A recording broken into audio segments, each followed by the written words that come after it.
JP, what's going on? All right, guys, thank you for having me on. I know you were rooting for the Lions, but the Lions have been eliminated, and that means Ben Johnson, the presumed favorite to be the Commanders' head coach.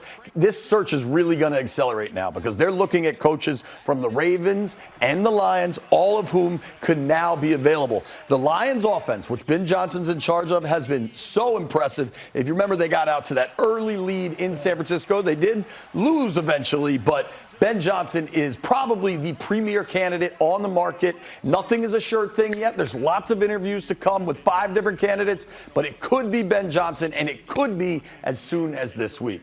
Now, more about these Ravens, because I was in that game. I was at that game yesterday in Baltimore, and I got to say, it was surprising how out of character Baltimore was. Right? Look at this mistake from rookie wide receiver Zay Flowers. I mean, that's just a heck of a play by the Chiefs defender. This ball cannot be thrown. Lamar Jackson's a fantastic player. You throw it in triple coverage in the end zone. There's no chance for that play to work. Seriously, the Ravens had penalties, turnovers. They did not set themselves up to win. Going to be a long offseason thinking about what could have been for Baltimore. So who is in? You see it right here. Chiefs, Niners. This same matchup just a few years ago. A lot of star power on both these teams. I know people really wanted the Lions or the Ravens, but you got Taylor Swift too. Don't forget about that. The line is set. The Niners are slight favorites. Over under the total, they're expecting this thing to be fairly high scoring. I think it's going to be a lot of fun to watch. And if local folks need a reason to root, who they're going to root for, everybody knows Chase Young got traded to the Niners this past season. Trent Williams,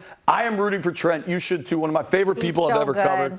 Of course, Kyle Shanahan was here many years ago. But let's go a little deeper cut. Brian Fleury, the Niners tight ends coach. He was the starting quarterback for the undefeated state champ Seneca Valley back in 1997. Made George Michael's Golden 11 that year. Oh, wow. Pretty cool. We actually posted video on the NBC4 Sports Twitter account. You should check that out. Now, let's go over to the Chiefs. They got some ties. What about this guy right here? Offensive line coach Andy Heck played for the Burgundy and Gold and went to W.T. Woodson High School. And then here in the corner, you've got Nazeeh Johnson. He tore his ACL in training camp, so he's not playing, but he's a Winchester native. And we've profiled Johnson right here on NBC4 before.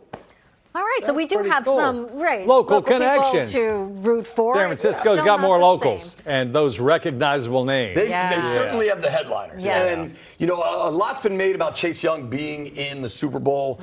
Happy for Chase. To me, much happier for Trent. He's so much farther along in his career, has never had this opportunity. He's probably a future Hall of Famer and one of the true best offensive lineman in the league for a number of years. Just an all-around great guy. I'm really happy for Trent. 100%. I remember his Washington days. Yeah, sure. It's too bad we still don't have him. Right. You're going to Vegas. I'm going to Vegas next week. Right. I think, though, for the family text thread, yes, I really think it's possible that the Commanders' head coach search is over this week. This week. You heard it right here, ladies and gentlemen. Thank you, JP. Thank you. Appreciate it.